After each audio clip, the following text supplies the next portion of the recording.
NJN News for Wednesday, September 19th. New regulations could make New Jersey's high-rise buildings safer in fires. The proposed rules would require retrofitting of buildings over 6 stories with automatic sprinkler systems.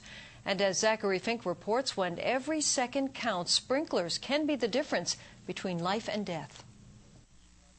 It takes roughly 3 minutes before a fire set in this mock-up of a dorm room goes from this to this, the point known as flashover.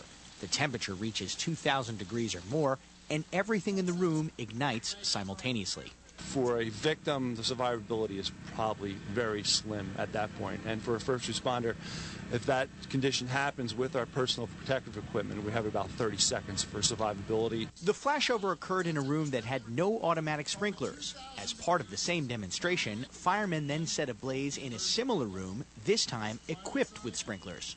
The aftermaths of these 2 fires really tell the whole story. In this room, where there was a sprinkler system, there's damage, but it's minimal. The occupant would have had a chance of surviving.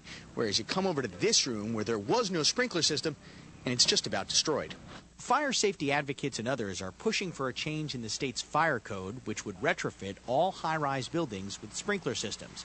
It would apply to buildings 6 stories and above, residential and commercial, that were built before 1987. New Jersey's always been a leader in many types of sprinkler legislation. It was one of the first states to have a mandate for sprinklers in new high-rise buildings, and it was the first state to mandate retrofit of college dormitories. In 2000, an early morning fire on the campus of Seton Hall University resulted in the deaths of 3 students. There were no sprinklers in Boland Hall, where the blaze originated. Following that, the state passed legislation requiring all dorms to have automatic sprinklers.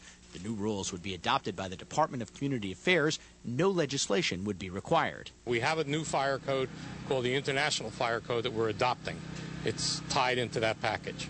But retrofitting all buildings could prove expensive for owners. In a statement, the Building Owners and Management Association of New Jersey said, quote, "It would be premature to comment at this time, as these proposals require careful analysis." Zachary Fink, NJN News, Sayreville.